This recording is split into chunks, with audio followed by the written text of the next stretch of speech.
Everybody, thanks for joining me once again. I want to make a special mix video tribute. I want to talk about a lot of different topics, but what I really want to talk about in this video, and this is something I really should have said in my 3-year Blood Over Intent update, my last video.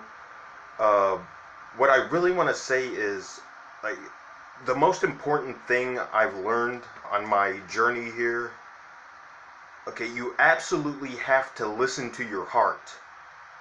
Your heart is such a precious thing. Like, you've got to listen to it, cherish it, show it appreciation, say thanks for all the work that you do. In case you don't know, it takes a lot of work for your heart to keep your body up and running. That makes your entire body run. And yes, Earth is anagram for heart. So again, cherish it, love it, show it appreciation, show it gratitude, say thanks for all the work you do to keep me alive. You know, the first thing I'm going to show in this mix video, I'm going to show what they showed on the Saturn channel, that native tribe of Mayan elders, the Hunter Batsmen, that and what they're talking about with the sun and the Mother Earth. And here I was looking at some information online. I was looking at some of their jewelry and some of their symbols. Check this out. Look at this. It's unbelievable. Just right in plain sight. But yeah, this is basically how they view the universe.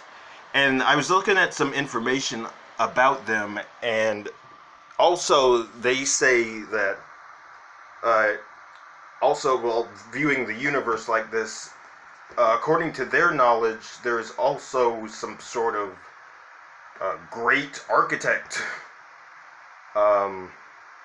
with a divine plan. And just like when you're building like the world is a building, like when you're doing construction or plumbing, you have like a sheet of paper, like a blueprint. Yeah, you have a sheet of paper with a plan.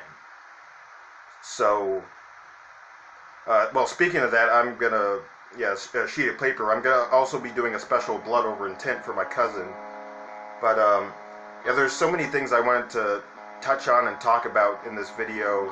I didn't know how to do it, so I thought I'd do it better by carefully crafting a special mix video. So please watch this mix I made, and just stay blood thick.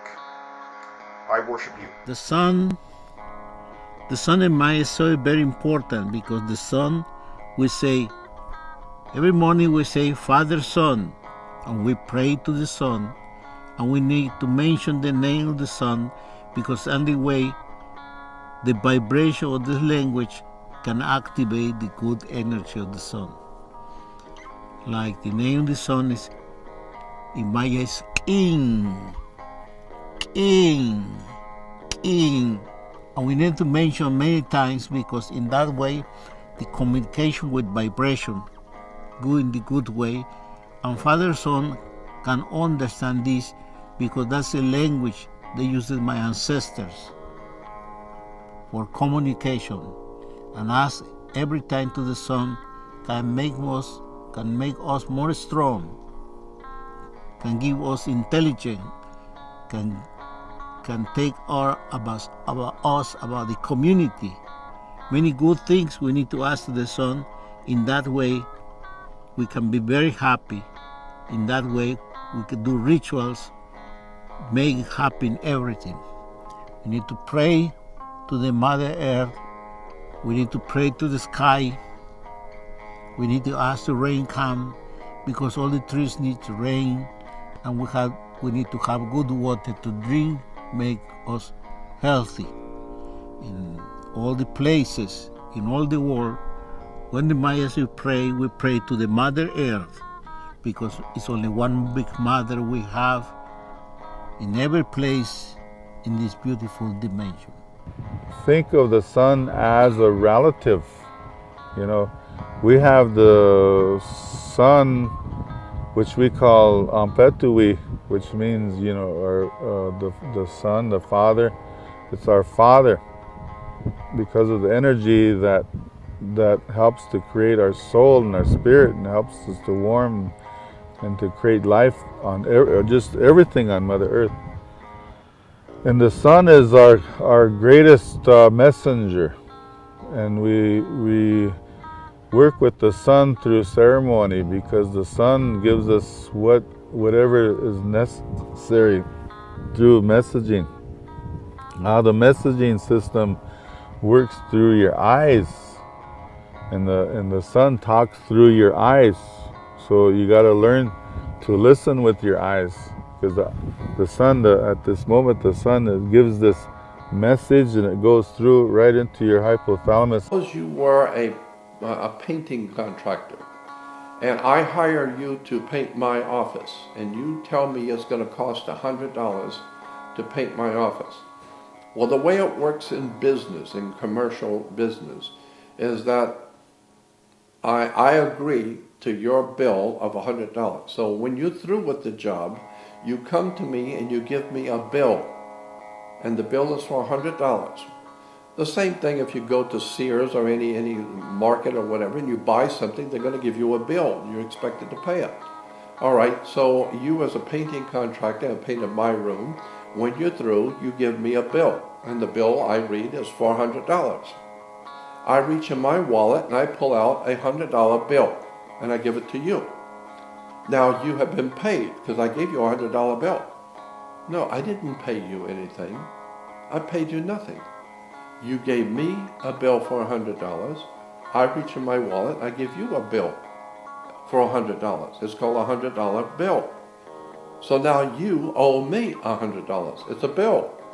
Look on the $100 bill, and at the top it says a Federal Reserve note.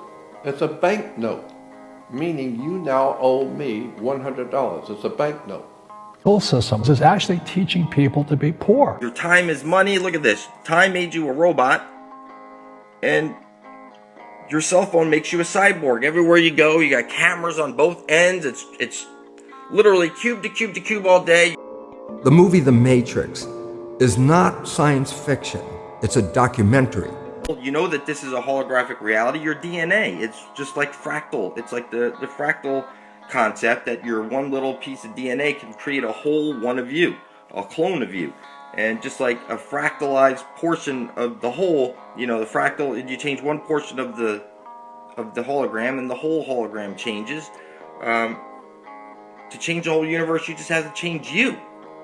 And listen, you were born into sign, not sin. And you've been squared through harmonics. You're in a free energy matrix. The school system will never teach you about money. The school system is designed to teach you to be an employee or a doctor or a lawyer, a specialist, but never about money. That's why banks are called banks of exchange. So we're just exchanging paper. Nobody has bought anything. And because of that, the law basically says in America, you cannot pay a bill. So understand, when you say that you've got a bill that you have to pay, you cannot pay a bill in America. That's the law. But you can discharge a debt. That's different. Discharging a debt is different from paying a bill. Since you didn't pay for anything, since you're using the Federal Reserve note and you're buying something, you did not pay for the bill. You didn't pay the bill. So therefore, whatever it is you're buying, you don't own. You don't own anything. It was just a bill of exchange. So they gave you something, you give them something. They give you something worth $100 bill, and I gave them a bill for $100.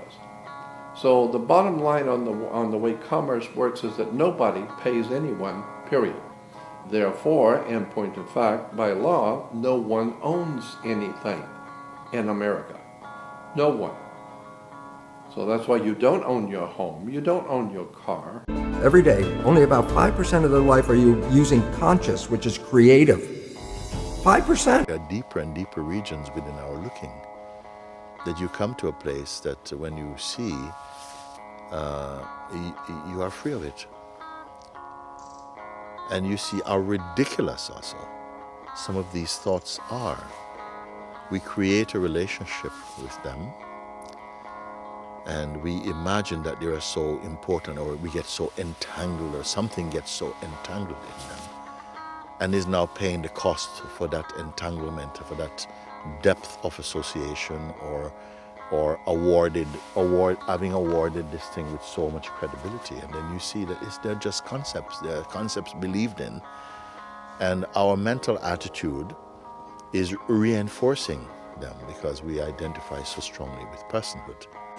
We all nailed Jesus to the cross because we all became crucified when we gave up our divinity to become enslaved to a system that rules over us. We're under maritime law. World War II never ended.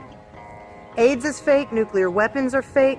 That magical button, nuclear button for the Korean guy is fake. Ebola's fake. The news is fake.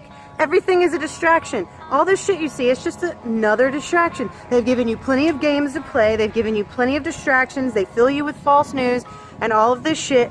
But you keep running the race, running the maze. We're the rats, you know? And if you want to get your divinity back, you have to place your blood over your intent. And that's having both your masculine and your feminine in place. Okay?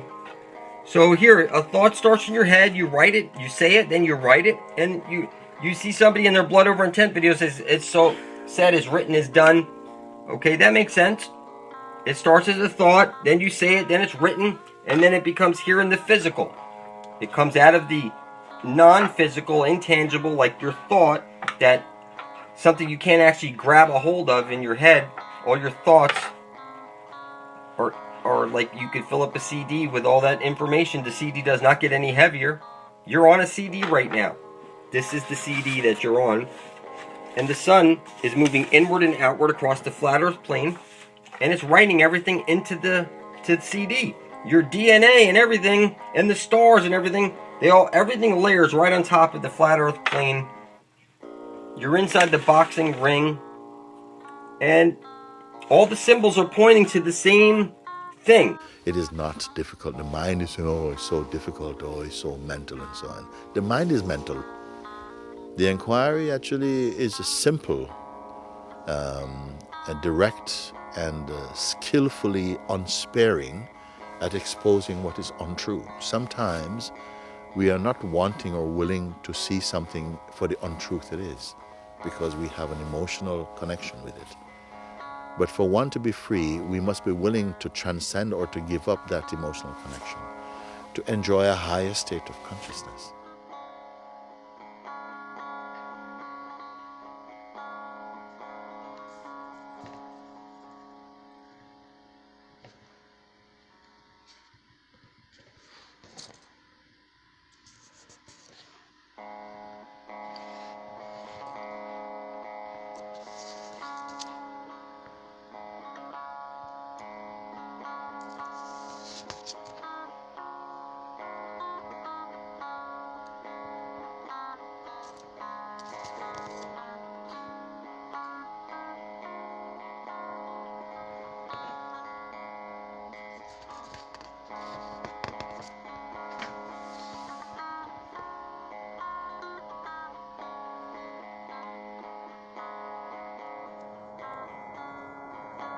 This is for my cousin.